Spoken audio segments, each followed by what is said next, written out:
কিছুদিনের খোরাক হলো। শ্রীপতির মেজ ভাই গায়ে এসে বাড়ির চাবি খুলে লোক লাগিয়ে ঘরদোর পরিষ্কার করাতে লাগলো। দাদা বৌদিকে নিয়ে এখানেই উঠবে আর কিছুদিন থাকবেও। বৌদিদি পাড়াগা কখনো দেখেনি। দাদাও পশ্চিম থেকে কলকাতায় বদলি নেওয়ার চেষ্টা করছে, যাতে করে সপ্তাহে ছুটির দিনটিতে এই বাড়িতে আসতে পারে। একদিন একখানা নৌকা এসে গ্রামের ঘাটে লাগলো। নৌকা থেকে নামলো শ্রীপতি আর তার নববিবাহিতা বধূ। একটি ছোকরা চাকর, দুটি ট্রাঙ্ক, একটি বড় বিছানার মোট, একটা ঝুড়ি বোঝাই টুপিটাকি জিনিস। ঘাটে মেয়ে মজলিসের দু একজন যারা স্নান করছিল তারা তক্ষুনি পাড়ার মধ্যে খবরটা পাঠিয়ে দিল। শ্রীপতিদের বাড়ির উঠোনে একটি মেয়ে দাঁড়িয়ে, ধপধপে ফর্সা গায়ের রং, অনেক সুন্দর মুখশ্রী, ডাগর ডাগর চোখ, নম্রমুখী সুন্দরী তরুণী বউকে দেখে বউ ছিল তো অবাক। দেখে মনে হয় 16-17 বছরের বালিকা। কেউ কেউ দুদিন পরে গায়ের ওই পুকুরেও নতুন বউকে দেখলো। তারপর মেয়ে গজালি যা শুরু হলো। যাই বলো বাবু, দেখতে কিন্তু বেশ ভালো, চমৎকার খুড়িমা, সত্যি দারুণ দেখতে, তাই না গো? তা কেরাম কেরাম ভালো শুনি। না, ওই বউ যা ভেবেছিলাম তা নয়, সত্যি বউটা দেখতে বেশ ভালোই।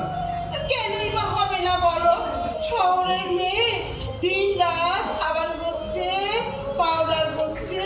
ও তোমার আর আমার মতো যদি রাঁধতে হতো, বাসন মাজতে হতো, তো দেখতাম ওই চেহারা কত জৌলুসি না থাকে। থাক থাক মাসি থাক, ও কথা আর বলো না। তুমিও তো প্রচুর ঘষা মাজা করেছিলে বিয়ের পর পর, কিছু কি লাভ হয়েছিল? এই এই থাম তো, থাম, খালি পাকা পাকা কথা। আমার তো বাপু তোমাদের কথা শুনে ধরন ধারণ কেমন যেন ঠেকছে। অত সাজগোজ ভালো নয়, বুঝলে? অত সাজগোজ ভালো নয়। হ্যাঁ, অত সাজগোজ মোটেই ভালো নয়। ওসব ভালো ঘরের মেয়ে নয়, দেখলেই বোঝা যায়। বাসন মাজতে হলে ও হাত আর বেশি দিন তো সাদাও থাকবে না আর নরমও থাকবে না। খেলা তো বোঝেনি পাড়া গায়ে, ওই গলায় নেকলেস ঝুলুতে ও আমরাও জানতাম। এখন না হয় ঘর মরে আমার দিন গেছে। যাক, তা বুঝলে কেমন? তা বেশ একটু ঠেকারেও বাপু, গায়ের মাটিতে যেন গুমরে পা পড়ছে না। বাউনের ঘরে বে হয়ে ভাবছে একেবারে। তা তো হবে, বদ্যি বাউনের মেয়ে, বাউনের ঘরে আছে, ও সাত পুরুষের ভাগ্যি। রূপ দেখানোর জন্যে সেদিন দেখি পুকুরে নাইতে নেমেছে। কত রঙ্গ দেখবো বাপু, কত রঙ্গ দেখবো। এই তোমরা কেন ভালো দেখতে পারো না বাপু? কেন গো, কেন ওসব বলবে একজন ভদ্র ঘরের মেয়ের সম্বন্ধে? কাল বিকেলে আমি আর কমলি গিয়ে কতক্ষণ ছিলাম নতুন বউয়ের কাছে। কোনো ঠেকার নেই, অঙ্কার নেই, খুব ভালো মেয়ে।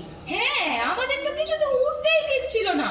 কত গল্প করলে, খাবার খেতে দিলে, আবার চাও করলে। আর সেরকম সাজগোজ করতেও তো দেখলাম না, সাদা সিধে শাড়ি সেমিজ পরেই তো ছিল। তবে খুব ফর্সা কাপড় চোপড়, বেশ গোছগাছ আছে। আর আর ঘরগুলো কি চমৎকার সাজিয়েছে, তোমাদের কি আর বলবো। আয়না, পিকচার, দোপাটি ফুলের তোড়া বেঁধে ফুলদানি সাজিয়েছে, ভারী ফিটফাট। আবার চায়ের বাটি মাজতে ওই ডোবাতেও তো নামলো, তাই না রে শান্তি? ওরে রাখ রাখ, ওই পচা এঁদো জঙ্গলের ডোবায় যদি নামতে দে। আমারও কি এমন রং ছিল রে? ছিল না। বউ হয়ে আসার পর তোর মেশো সে কি আদিক্ষেত, একে নিয়ে যায় ওকে নিয়ে যায়, কাজ ছাড়া হতে দেয়নি মোটে। আর এখন দিন রাত বাঁশতলায় বসে তাস কাটছে, বাড়ি আসার নামটি নেই গা। সব ওই ডোবা আর পুকুরের জন্য নে রং গেল, বাসন মেজে মেজে শরীরও গেল। দুদিন যেতে দে, দেখবি ওরও আমার মতোই হবে।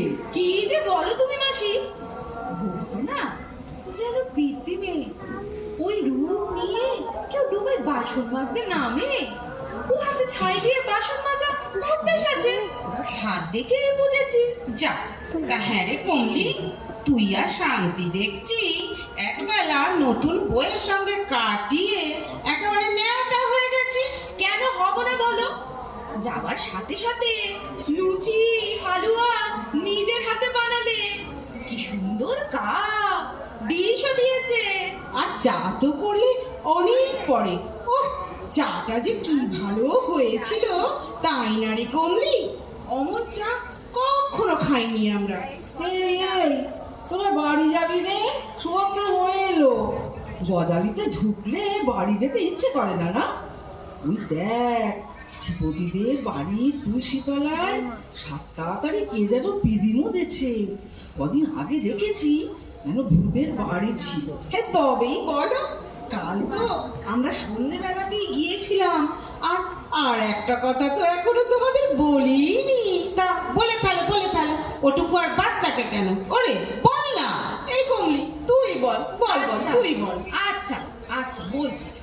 ওই ঘরে কাপড় মোড়া কি একটা ঝুল ছিল, তাই দেখে শান্তি বলল, বৌদি এটা কি?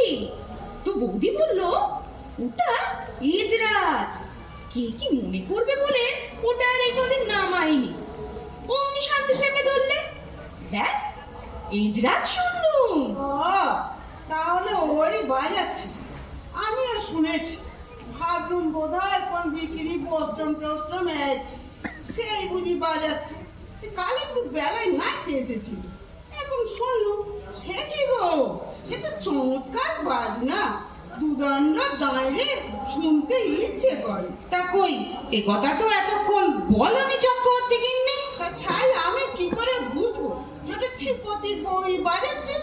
বলি কি, উঠানে কাপড় শুকোতে দিয়ে একটু উঁকি দিতে চেয়েছি, তো অমনি ছেলেটা খেতে চাইলে।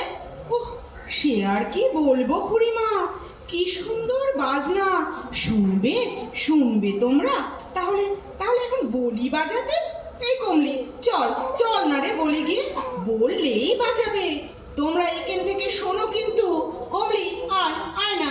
এই দেখো ছুরিদের রকম দেখো, যেন তর্স হইছে না।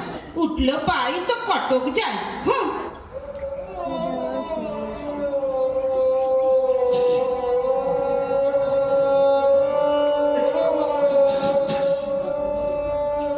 সেদিন থেকে সকলেই শ্রীপতির বউকে অন্য চোখে দেখতে লাগলো। শ্রীপতির বউ যে এসরাজ বানানোর সঙ্গে সঙ্গে গানও সুন্দর গায়, তাও কমলা ও শান্তির মাধ্যমে সকলে জানল।